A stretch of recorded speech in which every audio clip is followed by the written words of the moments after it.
Hello and welcome to the Emerging Tech Horizons podcast. I'm Arun Seraphin, Deputy Director of the Emerging Technologies Institute here at the National Defense Industrial Association. On today's episode, we'll be talking about how the Pentagon works with historically black colleges and universities, HBCUs, and how they're accelerating efforts to connect these colleges and other minority institutions to defense industry and DoD research activities.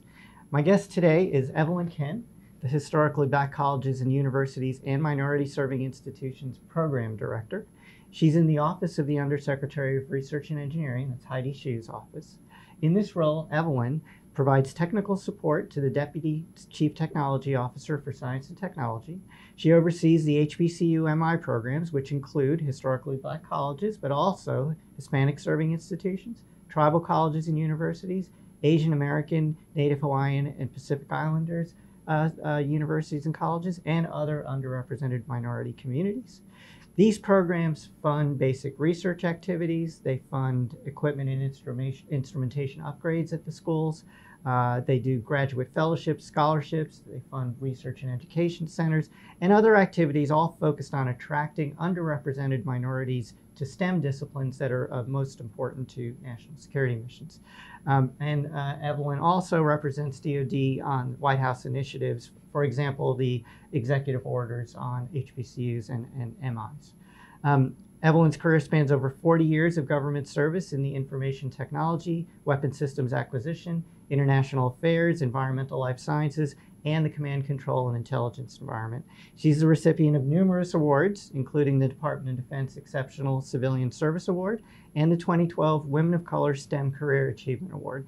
And in a personal note, just on top of all that, I've worked with Evelyn for well over a decade. From my time on Capitol Hill, Evelyn is one of the fiercest, strongest, and most effective advocates for the HBCU minority community in both programmatic and policy decisions. She both knows how to do the work of reaching out and finding out what the universities need, explaining what the Pentagon needs, and making those connections and getting things done around town. So I've always appreciated the chance to work with you, and I think we've done some interesting things together in the past. So please join me in welcoming Evelyn Kent to today's podcast. Thanks, Evelyn. Thank you, Arun, for the introduction. As you said, we've known each other for a long time. Arun is like family to me, so we always catch up with each other when we see each other about how our children and grandchildren are doing these days. So I'm excited to be here. And this is my very first podcast, so let's get started and see how we do. We'll do good. So, I went through your bio a little bit. Could you tell us a little more about how you got to this policy-oriented position after your technical background? Okay, thank you. I will start with how we all start, and my start is with my family. My start was when I was 5 years old. My grandmother and my mother both saw and could see that I was very interested in math and science at a very young age. So they encouraged that in me. They bought me all type of toys, books to read and to experiment in regards to math and science. And as they encouraged that through my elementary and junior high school years, I progressed strongly in the math and science areas in high school. And when I was a senior in high school, my guidance counselor, she met with me so we can talk about my career and what I wanted to do, because I grew up in Baton Rouge, Louisiana, as a young black female, not knowing exactly what's out there, those opportunities. I was very blessed to have a guidance counselor to see my strengths and to say, you're good in math and science. And she presented to me an opportunity that was being offered by the Department of the Navy. And they had started a cooperative agreement program. And that program targeted and wanted to diversify the Navy in science and mathematics and engineering. So I filled out the application. I was accepted in the cooperative agreement program by the Department of the Navy. And I started my career right out of high school with the Naval Air Systems Command in Crystal City. So as the guidance counselor really helped you find that first opportunity, did you have other role models or mentors when you were growing up in Louisiana in the STEM world? Were your parents scientists or engineers or anything like that? My grandmother only graduated from high school, 9th grade. but she was very strong in math and science. As a matter of fact, in the Southern community in our culture, when your parents are working, usually the grandparents help take care of you. So when I would come home with homework, she knew how to do the math. And I was like, you only graduated from ninth grade. So, but she was very strong, and my mother was also. And my father was, at the time in Louisiana, we call it, he worked houses, and his employment was being a carpenter. Oh, okay. And so that's how I gravitated from that culture is where I am today. And also in high school, I had strong math and science teachers that encouraged me from 9th through 12th grade. So I had all of those role models there for me. But at the time, you don't realize it, how your path is being shaped by those visuals. So they believed in me, and I believed in myself. And as a result, as I said, I started working for the Department of the Navy. Mm-hmm. And from there, I worked for many years. And one of my supervisors said to me, I'm going to the Office of Secretary of Defense. I'm taking a job to work for the Pentagon, and I'd like for you to come work with me. And that's when I started working with the Pentagon. And at that time, I was still working weapons systems. And as you work weapons... Engineering work. As a matter of fact, when I worked for the Department of the Navy, one of the admirals there encouraged me to pursue engineering courses. So I received an engineering degree from Catholic University to complement my math, so my series changed to engineering. So that's how I moved over to the engineering field, because there were people who saw that and were role models for me and helped me to look at the opportunities to say, you can do this. And so that's why when I started working for the Pentagon and weapons systems, I was enjoying weapons systems, and then this program came up. The Historically Black Colleges and Universities and Minority Serving Institutions program. So hang on, before we get there, you're working as a Navy civilian, as an engineer. Yes. In STEM. Right. As a software engineer. Software engineer. At a time when I'm not sure there was a lot of diversity in the workforce. But on the other hand, the military has been particularly good at integration and diversity. So now, what was the environment like? What were the mentorship opportunities? Was there any need for a community of people who were from, your kind of background, or talk about that as compared to today? Okay, as compared to today, as a matter of fact, it was very strong when I was working for the Department of the Navy, because the Navy was focused on diversifying their workforce. And so not only was I working for the Navy as a minority, they also offered that cooperative agreement opportunity to other Black females and other females and males from North Carolina A&T State University. I'm a graduate of Southern University in Baton Rouge, Louisiana. So there was a nice cohort of us, and we had a support system. So not only did we have a support system and a very diverse system as far as we had operations research analysts, we had engineers, we had mathematicians, we had statisticians, all of those different fields coming from the historically Black colleges and universities. So it was a very diverse group at that time. Having moved to the Pentagon, it was not as diverse because, as you said, the military was very focused and they have a very strong environment. So the officers, in the instance, they were all diverse. And so we also fit right in. And one of the things we really enjoyed was telling them what a historically Black college and university was, because they were like, "Where did you go to school again?" Right. And so that was a nice compliment in terms of my career and getting others to understand and to see how diversified the workforce needs to be. And now we're at a point like starting again to diversify the workforce. And I think the opportunity is such that young people have so many more choices today in terms of the Googles, the Microsoft, and the Silicon Valley world. And the Department of Defense is attractive, but they have so many other opportunities. And so we're working to gravitate them and show them how attractive the Department of Defense is and what our mission stands for, And we're starting to see a difference in terms of the diversified workforce improving. So you moved from the Navy over to the Pentagon. Yes. And then what do you start doing there? I was working weapon systems for some time, and then one of the political appointees said to me, Evelyn, I have a program I need you to think about supporting. And he sit me down and he talked to me sort of like my guidance counselor. This is an opportunity for the department. And he shared with me the Historically Black Colleges and University and Minority Institutions program at the time. And as you know, Arun, it was under a small business statutory authority at that time, 10 U.S.C. 2323, if you recall. I actually do. You do recall. So we were on a small business authority. And when that small business authority somewhat sunset and had some challenges, Congress decided, why are HBCUs and MIs looked at as small businesses? They are really institutions of higher education. So Arun, Seraphin, and others, we began to work together, and we worked on a new statutory authority, 10 U.S.C. 2362, back in 2010, if you remember. You and Mr. Tim Cleese and Mr. Kevin Gates, all of us worked together as a team with Congressman Elijah Cummings' office, the late Congressman's office, and others to enact a new statutory authority, 2362. So when the program shifted from being a small business program to being looked at as institutions of higher education that was enacted in 2010, everything started to change within the Department of Defense so that they began to see these schools as a talent, as a resource that was needed to meet the mission for DoD.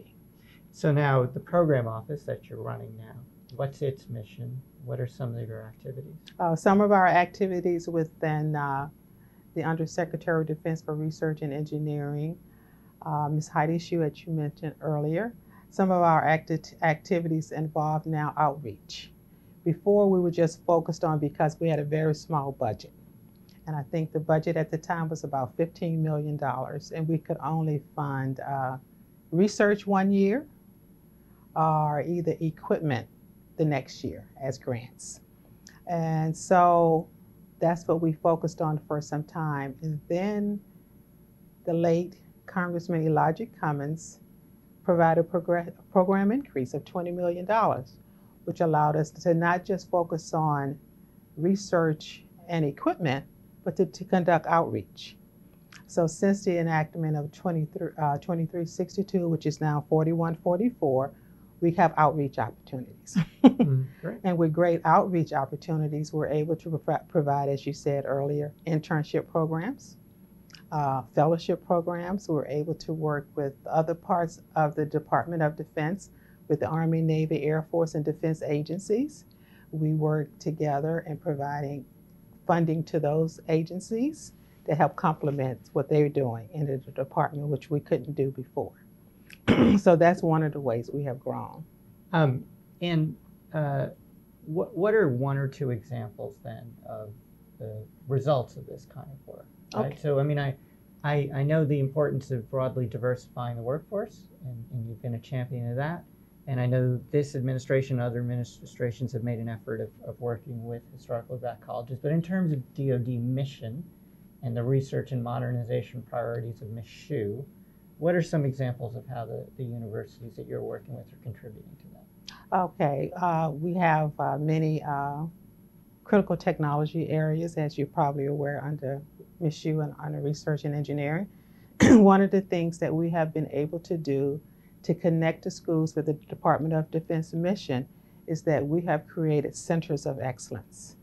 And these centers of excellence are aligned with the critical technologies and the science and technology priorities within the department.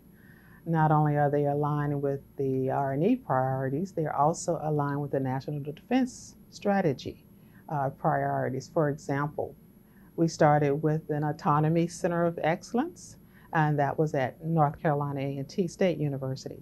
So we have 11 centers of excellence, all of them tied to a research component or an education component of 4144, the statutory authority. So there are two components that we must meet, research and education.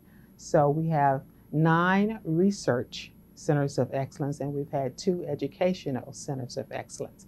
And the 9 Center of Excellence focused on quantum science, artificial intelligence, machine learning, biotechnology, the fully networked command, control, and communication priorities within the Department of Defense, cybersecurity.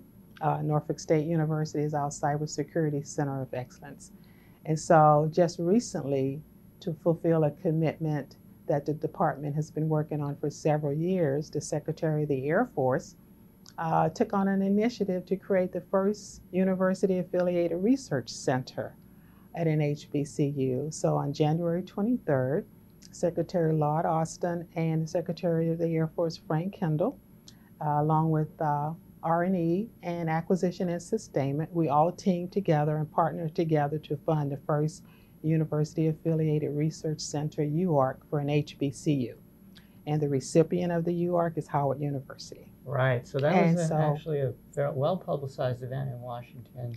And in the fall, actually, the Emerging Technologies Institute, working with the Air Force, with Dr. Victoria Coleman, the chief scientist over there, we actually had an event talking about the importance of the HBCU program. We brought in the National Academies as well, and you were there, it was an opportunity for us to connect some of the HBCUs with some of our defense industry members as well. So that this UARC initiative, I think, is very exciting for both the department and the colleges, but also for industry partners. Exactly. And also I want to share some other examples. Our internship program. Our internship program, we first started it in 2017. And we had like 100 interns because of the support of Congress and the congressional increase that we would receive each year. We decided that we needed to invest in the students. We were investing in different modernization or now critical technologies, science and technology priorities, but there was that missing component of the people. Actually, you know, are we engaging the students? And so that took me back to when I was a cooperative agreement student. Let's bring in the talented students. So we offer internship programs, and as a result, we have hired interns into the Department of Defense workforce, and some of our interns have also gone to the Department of Defense contractors. And that's an important point, right? In addition to the HBCUs being a source of innovation, because there's people doing good research, the Department of Defense needs a STEM workforce, but it needs a clearable STEM workforce. It needs U.S. citizens who can get security clearances. And I don't know, I'm just going to say this, my impression is the HBCU-MI community can produce more of that clearable talent than most other parts of the academic world. Is that fair? That is correct. That is another reason why the diversified workforce is looking stronger, because capturing those students from historically Black colleges and universities with the U.S. citizenship, they're able to get the clearances and security clearances that are needed to become part of our workforce.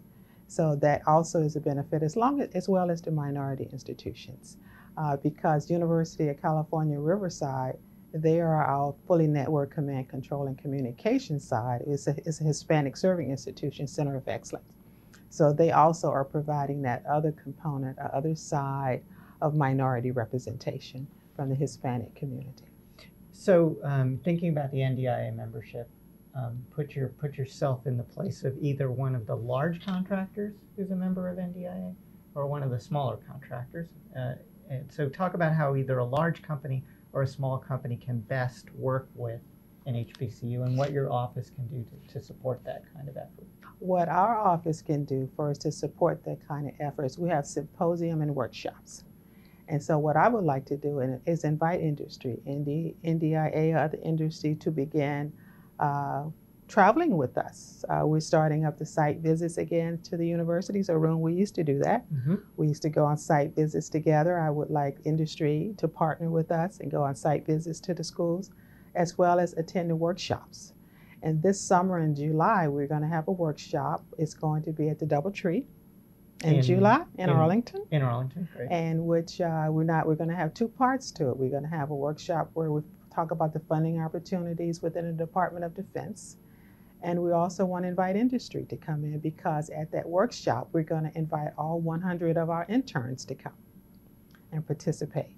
So industry can get to meet the talent. 100 future employees. 100 future employees between the Department of Defense and industry. That's great. The other thing industry can do is take the model that we're using and outreach to those universities, so I can help industry in identifying those schools.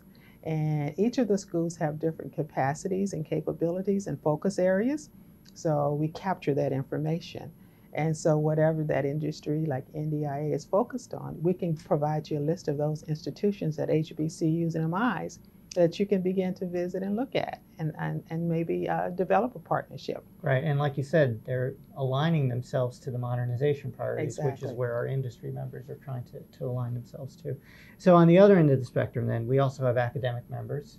Mm-hmm. And so how do the academic members, some of the bigger research universities, what's the best way for them to try to partner with the HBCUs? Are there mechanisms by which one of the, a school like a Carnegie Mellon, MIT, whatever, those kinds of schools can partner with the HBCUs? So what we did when we established the Centers of Excellence, and you probably remember Dr. Reggie Brothers. That was Dr. Reggie Brothers' idea. He said, Evelyn, we're doing a lot in research and equipment. We need to do more. And in establishing the Centers of Excellence, we connected with them with the community of interest areas. And so in doing that, we established a requirement in those Centers of Excellence. The HBCU and MI had to partner with another institution of higher education. And we encouraged them to partner with those larger R1s, as we call them, mm-hmm. institutions, and they have. In our Centers of Excellence. So, and it's funding for both sides. The prime is the HBCU or MI, and they partner with the academia. And it gives the faculty at the HBCU and the students an opportunity to maybe use some of the larger facilities. Yes, that's exactly what they're doing. The students, for example, like at Morgan State University, our Centers of Excellence for Material Science is working with the student and faculty both at the Johns Hopkins University, because that's their partner. So those are the kinds of things we have started doing. Excellent. And so it's working, and things are looking good in terms of our program growing beyond what it used to be in 2010. So I know the National Academies last year put out a study that Congress asked for on some of the HBCU MI efforts and some of the challenges that the schools are facing to work with DoD. So what are some of those challenges, and what are you doing to try to address them? Well, the National Academy of Sciences, Engineering, and Medicine published a report in April 2022, and there were 8 recommendations. The first recommendation is what we have been discussing: true partnerships, mutual respect, funding, and those type of things, because they found that even within the Department of Defense, our partnerships were partnering, but they weren't what they call true partnerships, growing beyond just saying checking the box, as they put it in the study. So that's number one, developing these true partnerships and relationships, because that was one of the concerns and challenges that we would hear from the other institutions of higher educations in regards to HBCUs and MIs. The other institutions of higher education, they have these true partnerships and relationship with the program managers. Within DoD, we want the same opportunity. Right. And so now that study pointed that out. The other thing the study pointed out was the department in terms of the funding level and the commitment that we need to make. Funding is important. And so we have leadership within the Pentagon that understands that and is committed to making sure that the program is well funded. I can't talk about the president's budget request, but I can tell that the commitment is there. Great. And we see that moving forward. The other thing they talked to us about in the study was data collection. Data collection is not just unique or a problem for DoD, it's across federal agencies. Right. And how can we really measure success of the programs, or what really needs to improve, until we have good data to analyze. So that's another area that we're looking at improving in, and setting up with the components and working on the data collection.